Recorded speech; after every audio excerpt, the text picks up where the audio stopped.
Programa Viver é Melhor está no ar, sejam todos muito bem-vindos. Deus está presente, viva Jesus em nossos corações para sempre. Estamos hoje juntos, é claro, para falar sobre saúde e você, amigo telespectador, é nosso convidado especial para refletir sobre a sua vida, reconhecer o que pode ser melhorado, também a prevenção de doenças. É importante ter informação de qualidade, você encontra isso aqui no programa, mas não só informação, também o ânimo necessário para mudar os hábitos, para se dedicar mais à sua saúde, à qualidade de vida da sua família.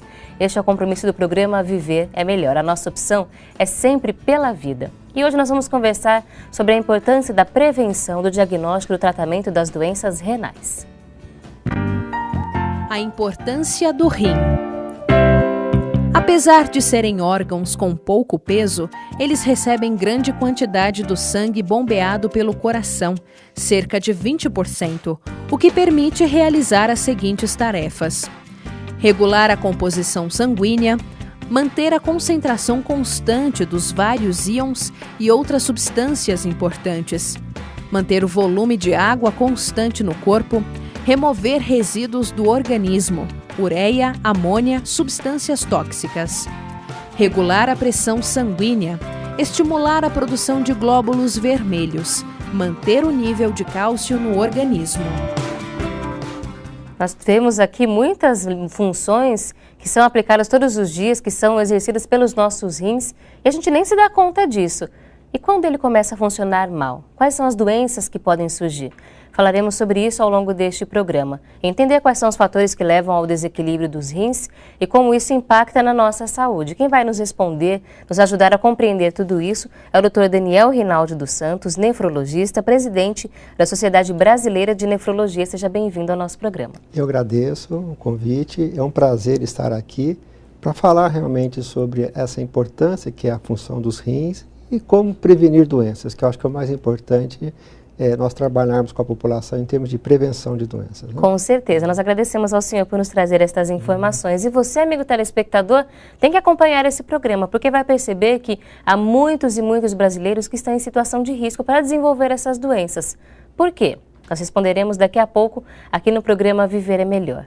O importante é que você esteja junto com a gente para construir a sua saúde, na mudança dos pequenos hábitos e no fortalecimento do seu coração. Por isso o convite para que você, além de mandar perguntas, que você já sabe que pode sempre, em qualquer momento do programa, que você participe também do momento ecumênico de prece, de oração, de meditação, de reza, momento de fortalecimento do nosso coração, para então equilibrarmos a nossa saúde. Ligue agora, 0310 07 940. Fique à vontade. Peça por você, pelos seus amigos, pelos seus familiares, por sua saúde, independente da sua tradição religiosa. Todos são muito bem-vindos neste espaço. Há outras duas formas de participação. O nosso e-mail, vivermelhor@boavontade.com, e o Facebook, facebook.com/boavontade. O importante é que você se sinta à vontade para, nesse programa, participar junto com a gente, mandar experiências e saber que é um espaço de aprendizado, onde nós todos os dias nos esforçamos para mudar um pouco as nossas escolhas, sermos mais conscientes. É importante a gente compreender que mesmo no momento de dificuldade é possível melhorar. E nós não devemos nos sentir sozinhos. Você já teve a sensação de que lutava, se esforçava e nada melhorava, que ninguém reconhecia o seu esforço? Nós não podemos agir e pensar dessa forma, inclusive porque nós devemos perceber e reconhecer que o amparo de Deus está presente em todos os momentos da nossa vida. E mais uma vez nós reforçamos, independente da sua escolha religiosa, creia você em Deus da forma como vai se sentir à vontade, como sinônimo de amor, de vida, de família, como força do universo, nós compreendemos Deus como amor acima de tudo. E nós devemos reconhecer que o amor está sempre nos amparando e nos ajudando nas piores situações da nossa vida. É por isso que nós trazemos para você o artigo do jornalista Paiva Neto, intitulado Aplacar a Tempestade. É o que nós fazemos todos os dias. Se você hoje não teve que aplacar uma tempestade no seu relacionamento familiar, no seu relacionamento conjugal, no seu trabalho, vamos tentar então aplicar esta mensagem ao nosso dia a dia. Escreve o jornalista Paiva Neto nessa mensagem dedicada a você. Afirma: nos desafios da existência, recordemos sempre a palavra de conforto e ânimo renovado de Jesus, o Cristo ecumênico, o divino estadista, constante do seu Evangelho segundo Mateus, capítulo 8, versículos de 23 a 27, segundo Marcos, capítulo 4, versículos de 35 a 41, e Lucas, capítulo 8, versículos de 22 a 25. A seguir, o texto da Boa Nova unificado por Vantuil de Freitas. Abrir aspas. Aconteceu que naqueles dias, Jesus tomou uma barca, acompanhado pelos seus discípulos, e eis que se levantou no mar tão grande tempestade de vento que as ondas cobriam a barca, enquanto Jesus dormia na popa, sobre um travesseiro. Os discípulos o acordaram aos brados, dizendo: Salva-nos, Senhor Jesus, nós vamos morrer. E Jesus lhes respondeu: Por que temeis, homens de pequena fé? Então, erguendo-se, repreendeu os ventos e o mar, e se fez grande bonança. Aterrados e cheios de admiração, os discípulos diziam uns aos outros: Afinal, quem é este que até o vento e o mar lhe obedecem? Fechar aspas. Esta passagem do Evangelho de Jesus pode ser traduzida para os nossos dias atuais. E quantas vezes nós nos pegamos nessa situação de medo, quando achamos que a tempestade é forte demais, que o estrago é grande demais, que não daremos conta de vencer, de encontrar a bonança. Não podemos agir como pessoas, homens, mulheres, de pequena fé. Fé que acredita sim no amparo divino, mas que nos leva a trabalhar sempre. Nós devemos fazer a nossa parte e não devemos ter medo para isso. E nós podemos contar sempre com o amparo de Deus para aplacar essa tempestade. O jornalista Paiva Neto, na sequência dessa passagem do Evangelho, no mesmo artigo, traz o seguinte subtítulo e uma questão, que é a forma como nós vamos encerrar essa primeira parte do nosso estudo. Enfrentar e vencer as tormentas. O que tem sido a vida humana, senão o atravessar de procelas que devemos vencer, não fugindo delas? Não adianta fugir das dificuldades, porque elas continuarão existindo, inclusive na área da saúde. De que adianta a gente ignorar os problemas de saúde ou fingir que o médico não deu aquela recomendação, se a gente sabe que uma hora ou outra aquilo vai acabar trazendo resultado para a nossa vida? Aplacar as tempestades, acabar com as tormentas no nosso dia a dia significa também cuidar da nossa saúde, não fechando os olhos para os desafios. E é por isso que nós todos os dias fazemos esta opção de aprender mais sobre como funciona o nosso corpo, sobre como nós devemos agir para evitar as doenças ou pelo menos para tratá-las adequadamente. Nós vamos conversar sobre isso ao longo do programa hoje, contando com o nosso convidado, o Dr. Daniel. Logo no começo do programa nós tivemos ali uma lista de funções exercidas pelo nosso rim. São funções importantes e que nem sempre a gente dá o devido valor. O senhor percebe isso no dia a dia, conversando com os pacientes? Não, com certeza. A gente tem que levar em consideração, nossos rins são dois órgãos tamanho do nosso punho fechado, vamos dizer assim, né? E que tem uma função extremamente importante. Ele, além de ser um grande filtro do nosso organismo, de eliminar excesso de substâncias tóxicas que nós estamos ingerindo no nosso dia a dia, controlar a nossa pressão arterial, manter o nosso equilíbrio, que a gente fala hidroeletrolítico, né? O rim tem uma série de funções hormonais também, como foi mostrado. Ele é importante na produção dos glóbulos vermelhos, ele é na produção de substâncias que vão melhorar a nossa saúde óssea, no caso a vitamina D. Então, assim, é um órgão extremamente vital que, mesmo com as técnicas de substituição que a gente tem no momento, você não consegue realmente substituí-lo de forma totalmente integral. E, infelizmente, é um órgão que a gente acaba desprezando muito no nosso dia a dia e agredindo muito o nosso rim no nosso dia a dia. A gente fala muito sobre as doenças cardiovasculares, ou já se pensa em câncer, no pulmão, mas a gente às vezes esquece que o rim também é afetado e, por outro lado, o nosso organismo todo é prejudicado quando ele não funciona bem. Sem dúvida. Como ele é um grande filtro, então tudo que nós ingerimos, substâncias tóxicas, excessos, tudo vão ser filtrados por esse órgão. Então, à medida que você acaba agredindo com excessos alimentares, mudança dos seus hábitos de vida, isso tudo são fatores que a longo prazo vão ser deletérios para a sua saúde como um todo e para a sua saúde renal. Né? Então, os rins talvez sejam os primeiros assim, a sentir os excessos do nosso estilo de vida atual? Com certeza. Excesso de alimentação gordurosa, de açúcar, sedentarismo também? Com certeza. Isso tudo sobrecarrega a função do seu rim e você passa a ter consequências a médio e a longo prazo, né? E essas informações já preparam a discussão que teremos no próximo bloco sobre a incidência das doenças renais. O nosso estilo de vida está colaborando para que elas estejam cada vez mais frequentes? Falaremos sobre isso já depois do intervalo, contando com a sua audiência e a sua participação. Até já.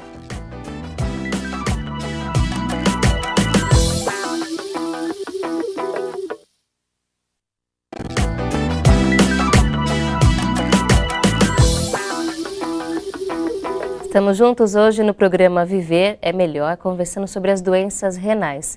O rim é um órgão fundamental para o funcionamento do nosso organismo. Nós já destacamos no bloco anterior algumas de suas funções. E nós vamos agora compreender como é que o nosso estilo de vida e outros fatores podem estar trazendo doenças para este órgão. Acompanhe o destaque. Incidência. Aproximadamente 12 milhões de brasileiros apresentam algum grau de insuficiência renal e 52 milhões correm o risco de desenvolver o problema por serem idosos, obesos, diabéticos, hipertensos ou terem algum histórico familiar. Antes da gente pensar exatamente sobre esses números e sobre essas doenças, doutor, quais são as doenças renais que hoje mais atingem a população brasileira? Nós temos, assim, vamos dizer, dois grandes grupos de doenças. Tem as doenças próprias do rim, que nós podemos falar que seriam as nefrites, as infecções urinárias, o cálculo renal, algumas doenças de origem genética que acometem o rim, né? E o rim passa a ser, na maioria das vezes, acometido por doenças sistêmicas, que é o mais importante. Então, o rim, como a gente sabe que é um órgão extremamente vascularizado, ele é o alvo, então, de agressões. Então, ele é um alvo de agressão no diabetes, no hipertenso, principalmente, que acabam sendo as principais causas de dano renal no nosso meio e no mundo todo também. Tá? Vamos entrar, então, nessa compreensão, porque hoje nós temos muitos milhões de brasileiros hipertensos e com diabetes. Com certeza. Como é que essas doenças agem sobre os rins? Pois é, à medida que você fica hipertenso ou você tem o diabetes, você acaba tendo lesão na sua vasculatura, de todo o seu organismo. E o rim é um órgão extremamente vascularizado, então é cheio de vasos, então você passa a ter lesões progressivas nos vasos renais. Isso vai fazendo com que o rim vai perdendo paulatinamente a sua função e comprometendo, vamos dizer assim, o seu organismo como um todo, né? Todas as pessoas que têm obesidade ou diabetes sofrem essas pequenas lesões? Nós podemos colocar no nosso meio, nós temos em torno de uns 7, 8 milhões de diabéticos no Brasil. Pelo menos 30% a 40% deles vão evoluir com doença renal. Nós temos no Brasil em torno de uns 35 milhões de hipertensos. À medida que a população vai envelhecendo, vai ficando hipertensa. Em torno de uns 30% deles vão evoluir com doença renal também. Nós estamos vendo ali, inclusive essas imagens, gostaria que o senhor nos ajudasse a entender. Elas mostram o funcionamento de um rim e também o efeito do diabetes sobre o rim. Você vê ali que o rim, como você vê, aquilo vermelhinho que está entrando no rim é o sangue, tá certo? Ele vai passando tudo é um filtro, né, os capilares renais, e você vê que isso já é um rim lesado. Isso que está saindo junto com o sangue, está saindo aquelas bolinhas ali, que é a proteína que o diabetes vai perdendo. Isso vai agredindo o seu rim progressivamente. Ele vai ficando cheio de células, vai ficando fibrosado. O nosso rim, ele é formado, cada rim tem 1 milhão dessas estruturas, que são os glomérulos. 1 bilhão? 1 milhão. 1 milhão. Certo? Então, é justamente onde é filtrado o nosso sangue. Tá? E aí, com esse acúmulo que vai acontecendo dessas substâncias no diabetes... Aí você vai vendo que o vaso ele vai diminuindo o seu calibre, vai dificultando a passagem do sangue, tá certo? Vai saindo substâncias que não deveriam sair do sangue, saem, e você acaba lesando progressivamente a sua estrutura. Você vê que cada vez o sangue está tendo mais dificuldade de passar. Aquilo que parece uma bala são as hemácias passando, né? Aí você vê que o rim, que tinha uma estrutura cheia de células, vai ficando todo fibrosado, condensado, vamos dizer assim, vai ficando realmente perdendo todas as suas funções. E o senhor falou que de 30% a 40% das pessoas que têm diabetes podem chegar a esse tipo de complicação. Com certeza. Se não estiverem tratadas. Se não estiverem tratados, tá? Então, assim, é extremamente importante, então, como foi colocado, né? Os grupos de risco, que é o diabetes, o hipertenso, o idoso também já tem um grau importante de disfunção renal. O próprio paciente obeso também tem uma sobrecarga renal pela própria obesidade, então dificultando a passagem do sangue por aqueles milhões de capilares que nós mostramos ali. Isso vai fazendo com que aquele seu filtro vai perdendo a sua função ao longo dos anos, né? Então, os pacientes que estiverem com o diagnóstico feito já de hipertensão ou diabetes, mais uma vez o reforço para que se tratem, para que mantenham a doença sob controle, para não ter esse tipo de complicação. Com certeza.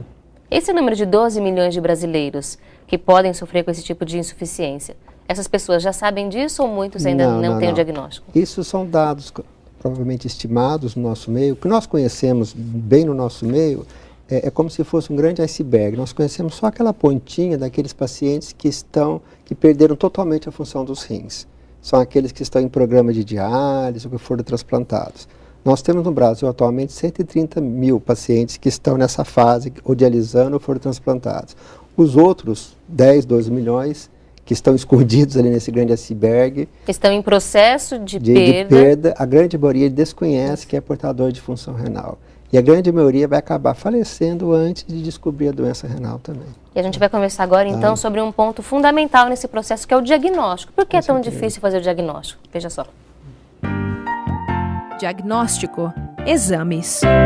A doença renal é detectável através de exames laboratoriais, análises de sangue e urina, sinais clínicos ou por exames de imagem, radiografias, ultrassonografias ou outros que possibilitem analisar melhor o rim. Doutor Daniel, gostaria de partir da informação que o senhor nos deu já na última resposta. Por que muitas pessoas vão perder a vida antes de descobrir que tem a doença? Não há sintomas? Pois é, a doença renal ela é silenciosa. Ela começa a se manifestar quando você perdeu, vamos dizer assim, mais de 70% da função dos seus rins. A pessoa não sente mudança nenhuma. Nada. Então, assim, são coisas muito discretas, talvez um certo grau de anemia, um cansaço, a pessoa vai se adaptando àquelas mudanças e não percebe que está realmente doente. Então, a hora que os sintomas aparecem, você já perdeu pelo menos 70% a 80% da função dos seus rins. Essa é a grande preocupação nossa como médicos, porque o diagnóstico de doença renal é extremamente fácil de ser feito. São exames extremamente simples, baratos, disponíveis na rede pública e que habitualmente não são feitos de rotina. Então, vou te dar um exemplo. Um exame que a gente sabe se você tem disfunção renal ou não é você dosar a creatinina no sangue. Creatinina é uma substância que advém do nosso músculo, é filtrada pelo rim, e à medida que o seu rim perde função, ela passa a levar no sangue. Então, a maioria das pessoas sabe como é que está a sua glicemia, o seu colesterol, mas ninguém sabe o que é a creatinina. Como está a creatinina. E para que serve a creatinina. Então, primeira coisa, creatinina, então a gente sempre orienta, peça para o seu médico fazer a sua dosagem de creatinina. Essa é uma coisa assim, primordial para o diagnóstico precoce de doença renal. Um outro exame extremamente simples também, que deveria ser feito de rotina, é o exame de urina comum. Porque à medida que você perde a função dos rins, principalmente no diabetes, que mostrou aquele vídeo, mostrando que o rim vai ficando todo lesado, começa a aparecer na urina um pouquinho de proteína. Então, a presença na urina de proteína é um indício que você está com o rim lesado já. Então, através de dois exames extremamente simples, de urina e de sangue, baratos, disponíveis em qualquer rede pública, você faz o diagnóstico precoce. E a partir desses exames é que então se parte para exames mais complexos, com como certeza. Ultrassonografia, o ultrassom vai mostrar muitas vezes que o rim está um pouco diminuído de tamanho, já está lesado, mas se você fizer esses exames precocemente, você descobrir precocemente que você tem algum grau de lesão renal, você consegue retardar e impedir a progressão da doença. Por isso que a gente fala assim, vamos aprender o que é a creatinina, vamos aprender o que é o exame de urina, vamos falar, olha, meu médico, por favor, peça a creatinina, como é que está meu rim? Será que minha creatinina está boa? Quem deveria fazer esses exames? A partir de que idade, de quanto em quanto tempo? Eu acho assim, todo paciente diabético tem que fazer, todo paciente hipertenso, paciente idoso, acima de 50 anos, tem que fazer creatinina. Quem tem histórico familiar? Histórico familiar de doença renal, obrigatório fazer a creatinina. E eu acho que também deve fazer parte do exame de rotina nosso. Mesmo indivíduos mais jovens, que fazem exame de rotina todo ano, colocar a creatinina na sua rotina de exames. Isso é o exame de urina também, que aí você consegue realmente um diagnóstico precoce da doença. É uma coisa que nos deixa muito chateados, né? Que se for ver, praticamente 80% dos indivíduos que chegam naquela fase final de doença renal não sabiam que tinham doença.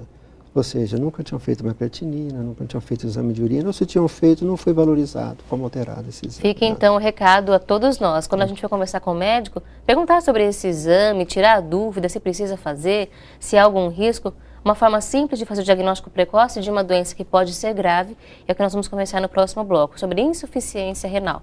Quando ela acontece, quais são as complicações disso? Acompanhe daqui a pouquinho depois do intervalo e aproveite para participar agora do Momento Ecumênico de Preces. Nós leremos o seu nome, dos seus familiares, nesse momento de saúde, em que todos juntos vamos mentalizar as soluções para os nossos desafios.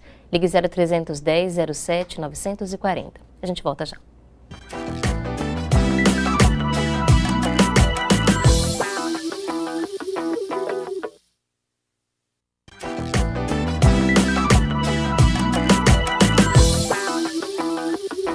De volta com o programa Viver é Melhor, conversando com o Dr. Daniel Rinaldi dos Santos, nefrologista, presidente da Sociedade Brasileira de Nefrologia, sobre as doenças renais que atingem mais de 10 milhões de brasileiros. A maioria não sabe que tem porque são doenças silenciosas.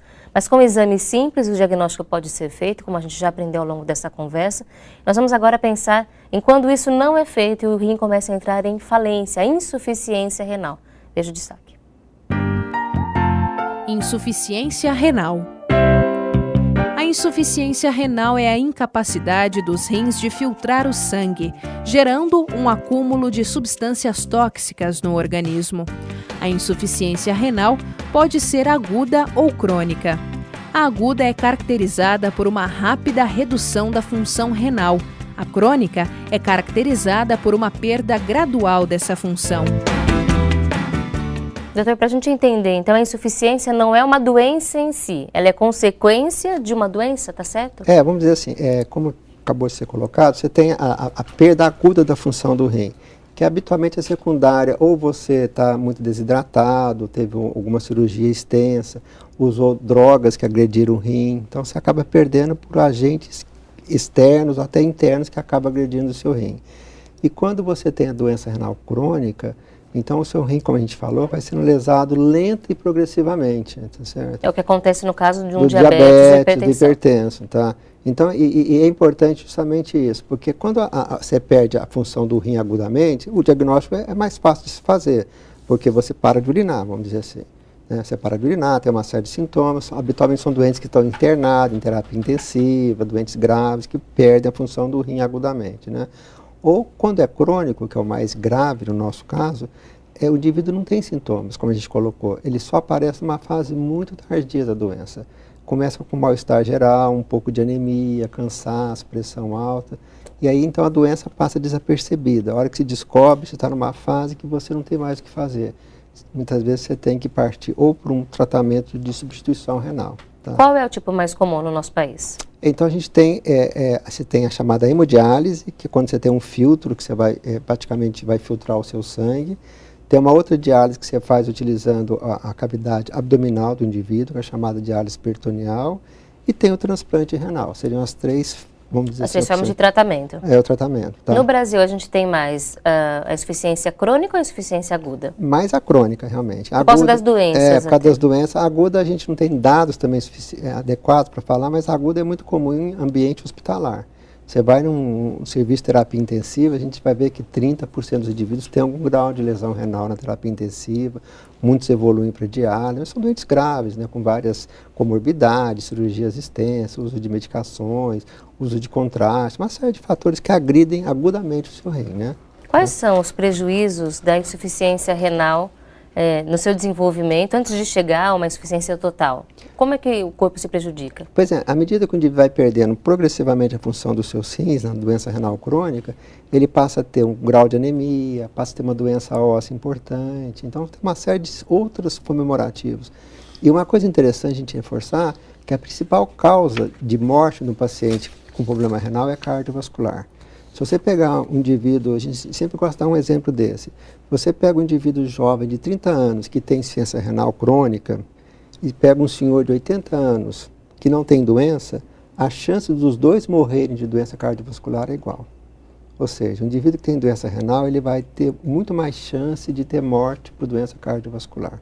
Vamos dizer assim, um preditor de morte precoce. Tá? É importante, então, a gente entender que é preciso fazer o controle desse tipo de doença também, porque as doenças cardiovasculares são as que mais matam ainda no nosso país e no mundo todo. E o renal crônico é justamente ele tá o alvo... na base predileto para essas doenças cardiovasculares, né? As doenças renais são mais comuns em homens ou mulheres? Alguma diferença? Não, mais ou menos semelhante, tá? Faixa etária a partir dos 50 anos.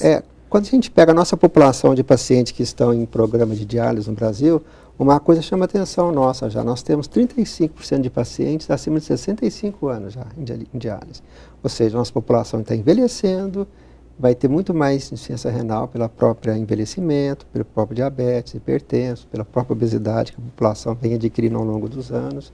Então, a gente sabe que daqui a alguns anos a gente vai ter um número talvez muito maior de doentes com lesão renal, né? O envelhecimento é por si só um risco para a doença renal?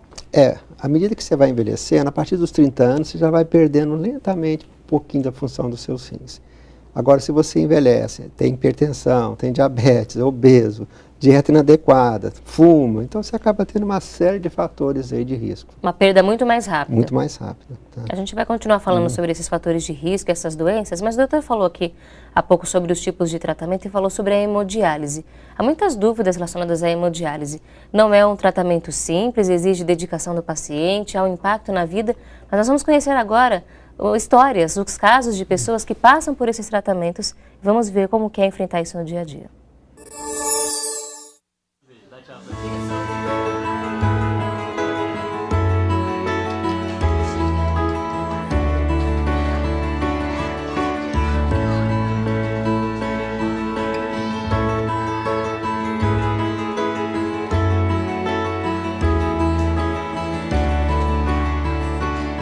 Quase 2% de crianças e jovens até os 19 anos têm problemas renais. Destes, 20% descobrem as dificuldades muito tarde, o que torna o quadro muitas vezes irreversível e faz surgir a insuficiência renal crônica.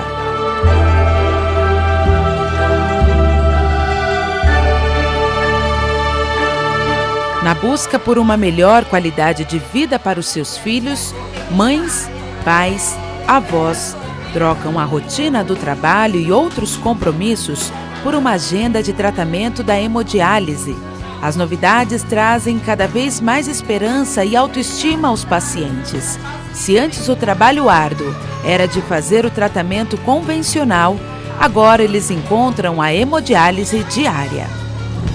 Aqui no Hospital Samaritano, este é o espaço onde crianças e jovens até os 18 anos vêm buscar o tratamento de hemodiálise. E diferente do passado, 3 vezes por semana, estão aqui todos os dias, se preparando na esperança para o transplante renal.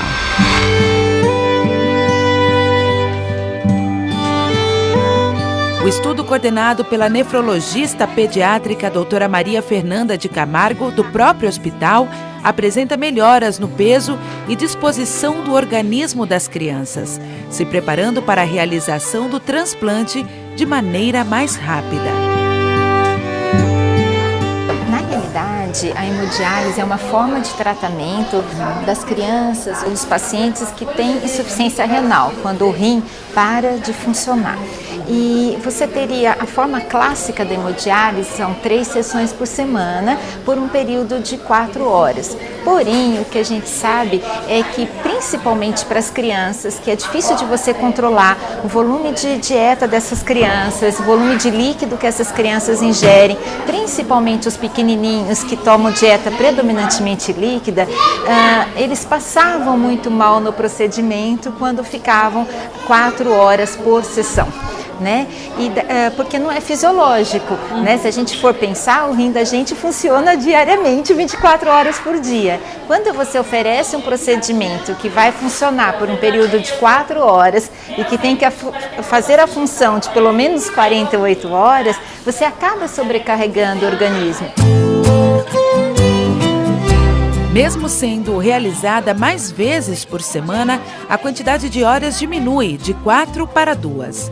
O estudo também constatou que a hemodiálise diária em crianças oferece maior liberdade dietética melhor controle de pressão arterial, menos distúrbios de cálcio e fósforo e maior bem-estar. O que a gente conseguiu no triênio anterior foi, junto com esse projeto do Hospital Samaritano, dos hospitais de excelência, mostrar para eles, entendeu, quanto melhora não só a qualidade de vida e quão mais rápido a gente consegue preparar essas crianças para transplantar. Se a gente conseguir oferecer essas 3 sessões, em vez de 3 sessões por semana, 6 sessões por semana, que seriam todos os dias. Moradora de Salvador, Bahia, Maria abandonou o emprego e a terra natal por amor à filha. Há 3 anos, Kelly faz hemodiálise. Todo dia de manhã, as duas vêm juntas compartilhar o progresso no tratamento. Ela melhorou bastante. Ela está bem melhor do que era antes. A gente fica aqui assim, porque Deus ele tem que mandar, né? Então a gente fica naquela, só esperando. Ela foi chamada já 2 vezes. Só que aí não deu certo. Então a doutora falou para mim que tem que esperar, que ainda não é a hora dela. Então a gente está esperando. São famílias de Salvador, Bahia, Teresina, Piauí, Jundiaí, São Paulo e outras regiões que dividem os mesmos desafios.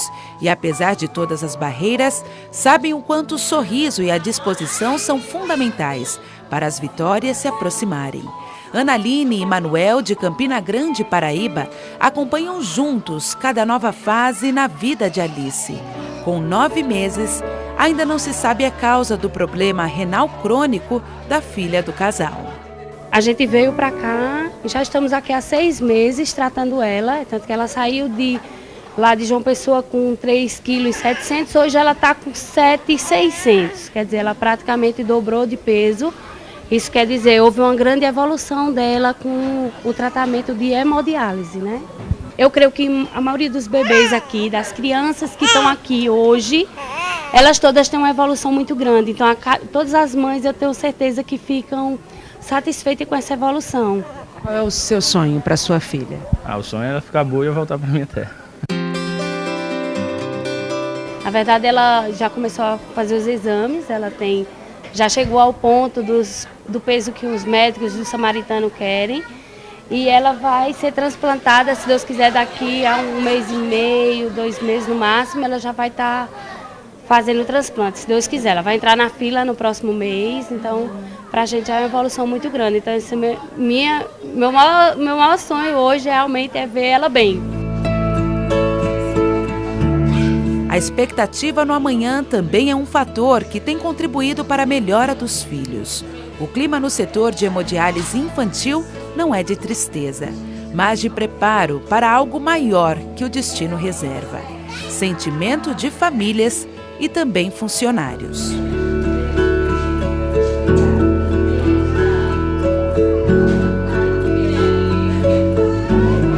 Superação é trabalhar com o coração, com amor. Desde que existe o amor, é a base de tudo. No primeiro dia as mães chegam um pouco apreensivas, os pais também, aí conhecendo a gente, vendo o ambiente com muito desenho, vendo a animação toda, acho que a expressão é o amor. Realmente não tem outra palavra, né? Quando o amor é tudo, né? A gente sai sempre revigorada e aprende muito com as crianças, a maneira com que eles encaram o sofrimento, a maneira como eles lidam com a situação. É um exemplo para a gente, né? E ao final da sessão de hoje, 2 meses após o transplante, Patrícia trouxe a filha para mostrar a todos a recompensa da perseverança. Como ela já fazia hemo aqui, eu decidi trazer já para o grupo de transplante daqui. Com menos de 1 mês ela foi chamada, graças a Deus. Quanto tempo ela fez o transplante? 2 meses. Como é que ela tá? Tá ótima.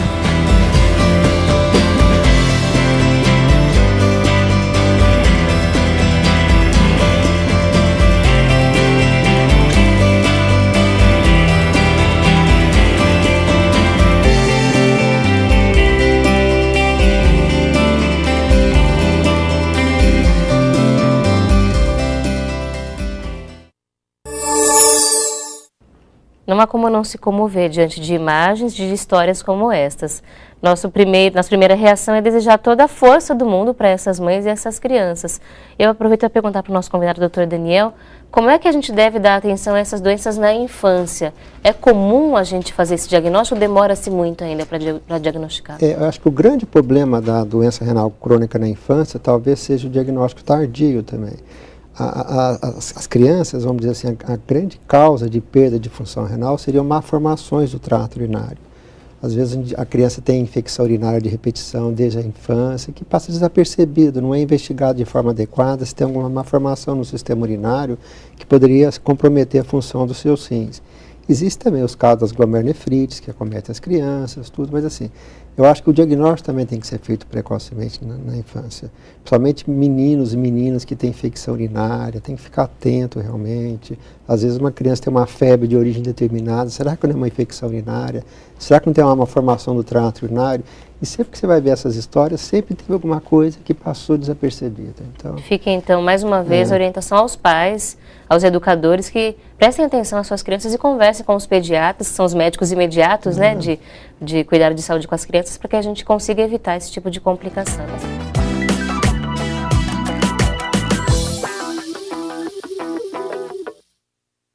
Depende também da nossa postura diante da vida, diante das dificuldades. E é por isso que nós devemos sempre confiar nessa vida melhor que nós podemos construir também com o nosso esforço. Na saúde isso é fundamental. Se nós nos esforçamos, nos informamos, conseguimos fazer a prevenção, o diagnóstico dessas doenças, como nós estamos abordando no programa de hoje. As doenças renais que atingem muitas pessoas, crianças, adultos, idosos. A maioria não sabe que tem essas doenças porque o diagnóstico acaba passando, sendo ignorado por especialistas, por todos nós, a população em geral. É o que nós estamos tentando, inclusive, combater no programa de hoje, aumentar a informação sobre isso.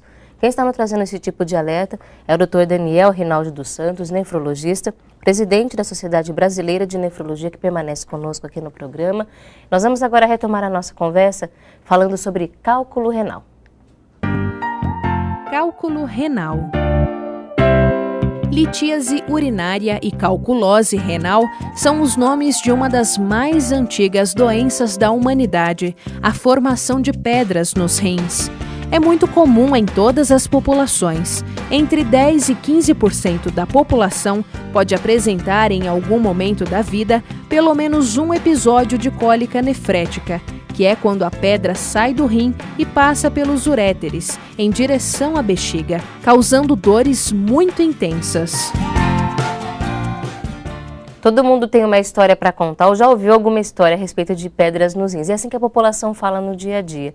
Pedra no rim. Esse conceito está certo? É o que acontece mesmo?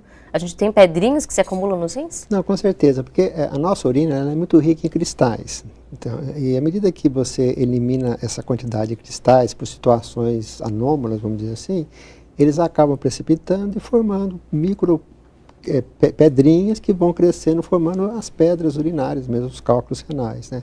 A causa mais comum é o chamado oxalato de cálcio. Então, é o cálcio junto com o oxalato que acaba cristalizando e se agregando na urina. E nós falamos que a calculose renal é um epifenômeno, vamos dizer assim.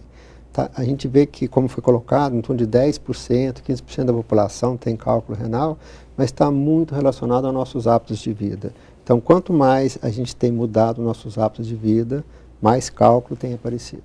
O que a gente está mudando que está aumentando esse número? Primeiro, a nossa prevalência de pacientes obesos. Obesidade, junto com diabetes, resistência à insulina, é um fator para você ter cálculo. Outro dado extremamente importante são as nossas dietas muito ricas em sal. A gente acaba ingerindo muito alimento congelado, alimento processado, e isso tudo também é um outro fator de você formar cálculo. Uma dieta muito pobre em frutas e verduras, que a gente sabe também quando você ingere frutas, você acaba dificultando a formação desses cristais. Então, isso também é outro fator, vamos dizer assim, que facilita a formação de cálculos. Então, a gente fala que o cálculo renal acaba sendo um epifenômeno baseado no nosso dia a dia de mudanças de hábitos, né? A nossa baixa ingesta de líquidos, às vezes a gente passa a usar muitos sucos, desses sucos processados também, que levam à formação de cálculo.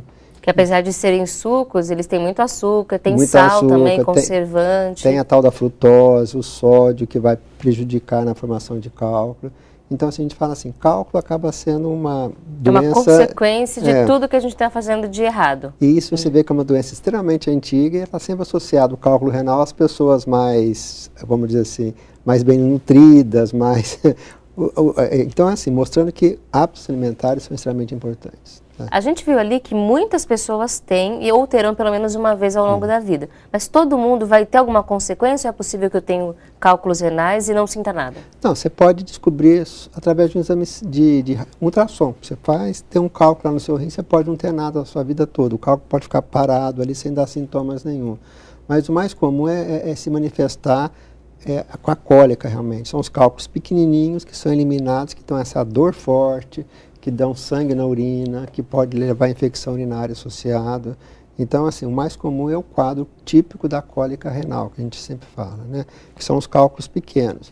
E, por outro lado, os cálculos também podem crescer também e tomar toda, vamos dizer assim, o seu parênquima renal e destruir o seu rim, sem que você tenha sintomas.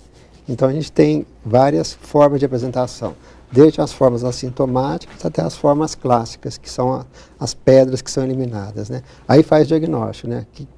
Mas a pessoa só vai sentir quando estiver eliminando as pedras. Antes disso, não vai sentir nada. Às vezes pode até ter um pouco de sangue na urina que chama a atenção, aí tem que fazer um exame para ver se tem pedra ou não no rim, né? E aí, a partir desse exame que vai diagnosticar, a partir da dor ou do sangue na urina, é que o médico vai decidir se tem que fazer alguma coisa ou não? Porque aí depois que você faz o diagnóstico de ter pedra, você tem que fazer toda uma investigação, vamos dizer assim, do metabolismo desse indivíduo, em termos de ingesta de sódio, ver como ele elimina de sódio na urina, de cálcio, ácido úrico, tudo relacionado com a dieta. Aí você colhe urina de 24 horas, faz uma série de exames e você consegue mudar hábitos de vida e às vezes até dar medicamentos para evitar formações de cálculos, né? Mudar os hábitos de vida é suficiente para tratar ou só para prevenir? Muitas vezes você consegue até tratar, mas desde que você tenha realmente uma mudança radical nos seus hábitos, passa a ingerir líquido ao longo de todo o dia, principalmente à noite, mas muitas vezes tem que lançar a mão de medicamentos também. Esses medicamentos agem de que forma? A gente tem basicamente, são 3 drogas simples para tratar cálculo renal. Um é o citrato, que você pode também estar adquirindo citrato, adquirindo frutas, certo? E são 2 remédios que a gente usa para tratar cálculo, que é um diurético, que é chamado tiazídico, e o halopurinol, para diminuir o ácido úrico. Com essas 3 drogas você consegue, vamos dizer assim, pegar 90% dos indivíduos que têm cálculo renal. Mas se você não fizer também um controle dietético adequado, não adianta tomar medicação. A pessoa que tem uma vez pode ter de novo? Com certeza, praticamente 100% de chance de voltar a ter. Então, por isso que é importante.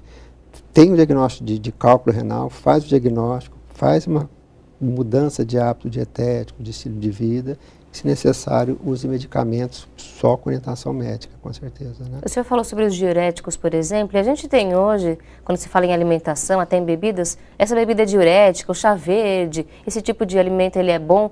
A gente tem que tomar diurético assim no dia a dia ou é só com indicação? Não, só com indicação médica. E o diurético que a gente dá para quem tem cálculo renal é um diurético que ele impede a perda de cálcio pelo rim. Então é justamente para segurar o cálcio no organismo. Apesar de ser um diurético, ele segura o cálcio que pode estar formando cálculo. Porque tem que ser só com indicação médica, realmente, né? A gente tem a pergunta aqui de um telespectador, que já vai ser a primeira deixa para fazer uma outra série de perguntas para o nosso convidado. O Benir José Moreira, de Maceió, Lagoas, olá Benir, obrigada pela audiência. Ele pergunta se o chá de tererê, tereré, chimarrão, depende da sua região do país, para você dar o nome para esse tipo de bebida, se eles podem causar algum dano ou problema ao rim, se eles retêm alguma toxina. Dá pra gente Eu já acho dizer alguma complicado esse uso de chás de forma indiscriminada, porque nós não temos trabalhos mostrando que essas plantas todas têm efeito benéfico. Nós sabemos que tem vários efeitos, vamos dizer assim, maléficos em relação ao uso constante dessas plantas medicinais. Então a gente não estimula o uso constante desses chás. Chimarrão, que é muito tradicional no sul do país, as outras variações ao longo do nosso território, tudo não bem, tem nada comprovado ainda, mas a gente também não sabe se tem algum efeito deletério a longo prazo, né? A gente sabe, por exemplo, o chá de caba-pedra tem alguns efeitos benéficos, então pode ser usado, mas são poucos os dados que a gente tem de trabalhos mostrando o benefício dessas plantas. Então, chás desconhecidos, acho que não deve ser usado. Esse que já tem uso popular, que a gente sabe que realmente não tem efeito benéfico, mas mal não fazem, tudo bem, mas essa em moda excesso também. Não. E essa moda de começar a pegar uma planta, olha, para emagrecer, para aquilo, para ser diurético, não sei o quê, tomar muito cuidado, realmente, né? E o chá de quebra-pedra é muito utilizado pela população e ele realmente traz benefícios? Traz. Ele tem trabalhos mostrando que ele consegue evitar a formação dos cálculos, ele consegue fazer com que você elimine cálculos, inclusive fragmentando esses cristais. Então mal não faz. Então a gente preconiza que se use, né? Mas é importante sempre reforçar que esse tipo de tratamento não substitui de forma alguma orientação médica. Não, de jeito nenhum. E nem o caso de um medicamento realmente, se for necessário. Claro, sem dúvida. A gente tem muito receio de que a população passe a usar dessas coisas alternativas sem a gente ter conhecimentos realmente do real benefício, e o mais importante são os prejuízos que podem causar isso aí, né? A gente vai falar no próximo bloco sobre o câncer renal, uma outra doença que pode acontecer atingindo os nossos rins. Falaremos sobre isso e também sobre outras dúvidas que podem surgir. Você pode aproveitar agora o nosso último intervalo para ligar e registrar a sua pergunta, 0310 07 940. Vamos para o intervalo rápido, aqui no Viver é Melhor, e a gente volta já já.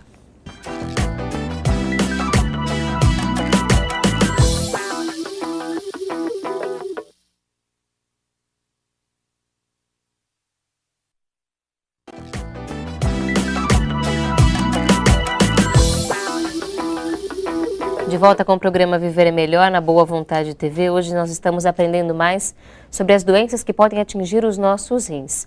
Órgãos que são fundamentais, é claro, para o funcionamento do nosso organismo, que podem ser afetados pelo nosso estilo de vida, por doenças relacionadas à nossa herança familiar. Nós vamos agora conversar sobre o câncer, uma doença que sempre traz muito receio. Nós vamos esclarecer algumas dessas dúvidas agora nessa conversa. Câncer renal. O câncer de rim é o terceiro mais frequente do aparelho gênito-urinário e representa aproximadamente 3% das doenças malignas do adulto. Geralmente acomete indivíduos entre os 50 e 70 anos de idade, sendo 2 vezes mais frequente nos homens.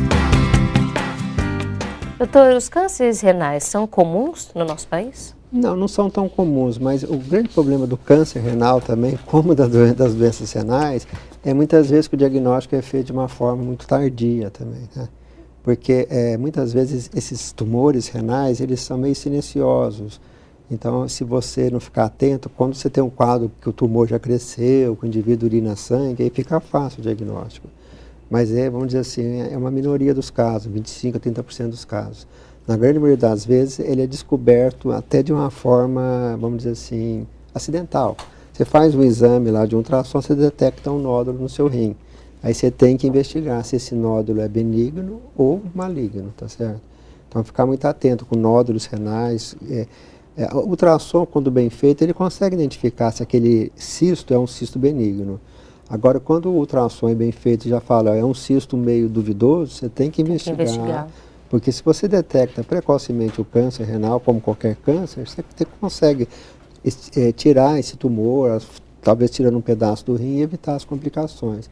Mas nos casos que a gente acaba vendo no dia a dia, são aqueles indivíduos que não tinham nada, de repente aparece com uma dor nas costas, urinam sangue, a hora que você vai ver já tem uma massa grandona no rim e já invadiu ali, já tem metástase e tudo, e acaba sendo uma doença de dificílimo tratamento, muitas vezes levando a óbito precoce, né? No caso de alguns tipos de câncer que são mais comuns, a gente consegue relacionar, por exemplo, o cigarro como causa do câncer de pulmão, e o câncer de mama relacionado aos hormônios, a sedentarismo, alimentação. No caso dos rins, a gente já conhece quais são os fatores que levam ao desenvolvimento do câncer? Não temos esses dados. Por exemplo, de bexiga, que é do sistema urinário, é mais comum em tabagismo, né, em quem fuma.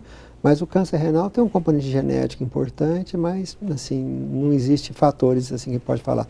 Isso vai ser um fator que vai causar um câncer renal a longo prazo, né? Um cálculo renal, por exemplo, não se transforma num câncer? Não. A única preocupação em relação ao câncer renal que deve ter justamente são os chamados nódulos nos rins, né?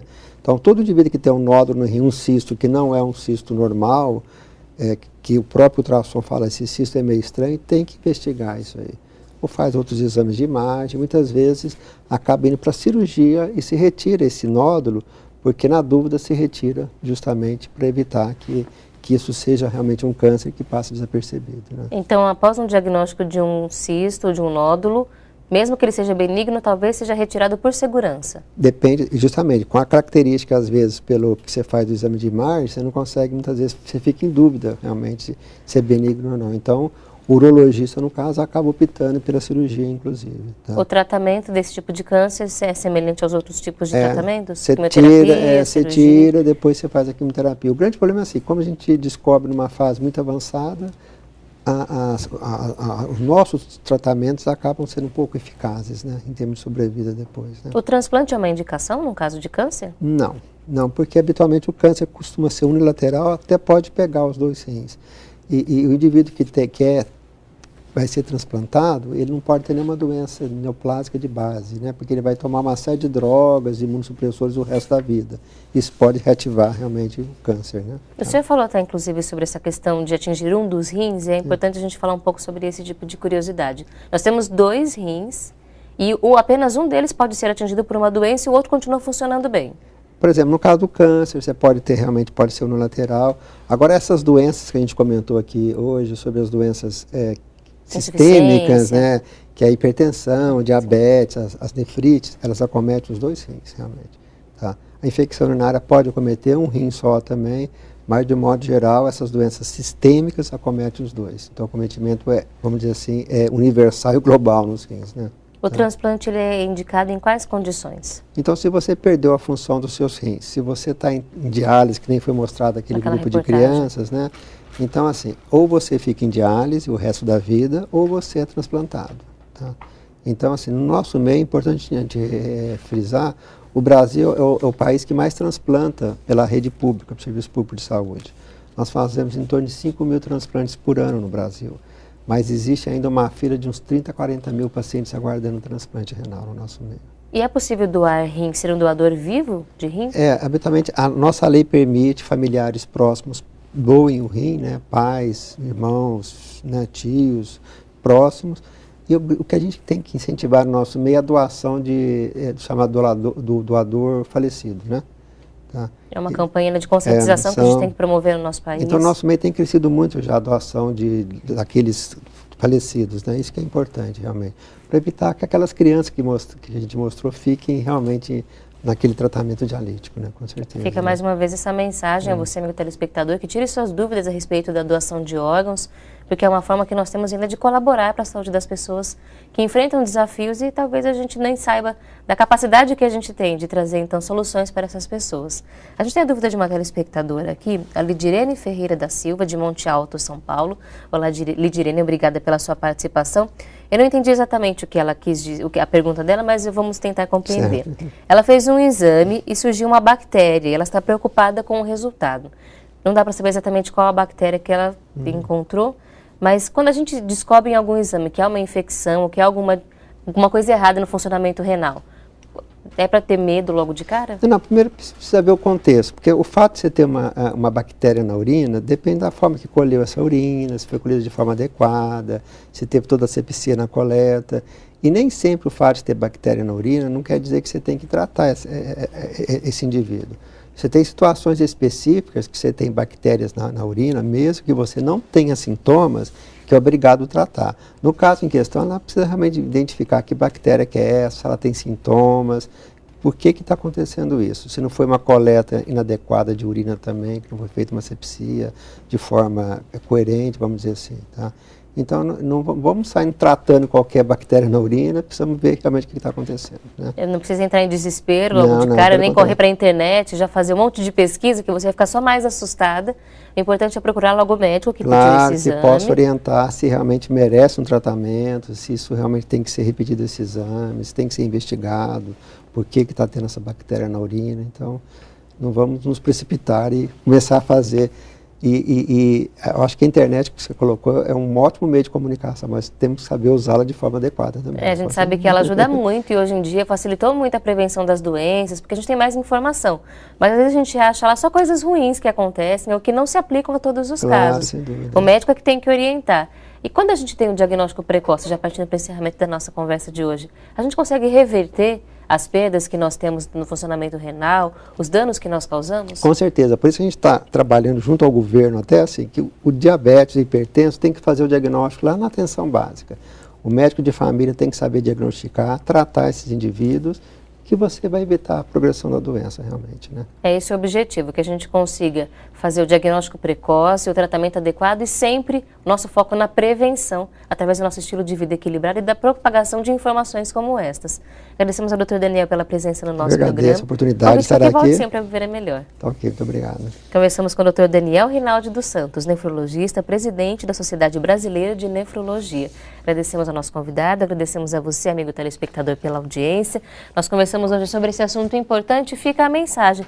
Compartilhe com os seus amigos. É importante que a gente converse, faça a pergunta ao nosso médico sobre os exames que foram citados no programa de hoje. Que nós estejamos atentos à saúde dos nossos filhos, dos nossos pais também. Com o envelhecimento, a gente sabe que o corpo vai mudando. Nós devemos nos dedicar a prestar mais atenção à nossa saúde, porque o nosso corpo é um instrumento de trabalho. E é assim que nós devemos cuidar dele. Assim, nós queremos ser felizes, alcançar os nossos objetivos. Se não cuidarmos bem da nossa saúde, fica mais difícil alcançarmos essas metas. Nós estamos encerrando o nosso programa de hoje. Claro, nós trazemos mais uma reflexão para pensar sempre sobre a nossa postura diante das dificuldades. Não adianta fazer um monte de planos, esperar que as coisas melhorem, que o mundo seja melhor, que os nossos familiares mudem o jeito de ser, se nós não mudarmos também. É uma mudança que deve começar no nosso coração, no nosso pensamento, na forma como nós enxergamos a vida. E é por isso que nós encerramos o programa com uma mensagem que encontramos no livro Como Vencer o Sofrimento, mais uma vez o destaque, que é hoje a nossa obra de estudo aqui no Viver é Melhor, e você pode ter a sua também para ler junto conosco, para carregar na bolsa, na mochila, um livro que você pode levar para todos os lugares. Ligue agora, 0310 07 940. Na página número 18, o jornalista Paiva Neto nos traz então esta mensagem. Não se queixe da dor, porque ela é companheira fiel que abre os caminhos que as facilidades costumam fechar a redenção humana. Portanto, sublimá-la é a mais adequada forma de vencê-la. No trabalho de Deus, nada se pede, muito menos a dor, porque ela é a libertação da alma. Então não encare a dor como punição, como sofrimento eterno. A dor é uma forma que nós temos de aprender, de passarmos por cima daquelas limitações, entre aspas, que muitas vezes nós mesmos criamos. A dor é um caminho que nos leva também à felicidade. Por isso, não vamos ficar nos queixando, reclamando para todo mundo. Vamos trabalhar, procurar uma vida melhor em todas as condições da nossa existência. Nós agradecemos a você, amigo telespectador, por compartilhar conosco este compromisso. Obrigada pela participação no nosso programa. Até o próximo Viver é Melhor e vamos juntos bradar esta saudação de paz e de saúde. Deus está presente, viva Jesus em nossos corações para sempre.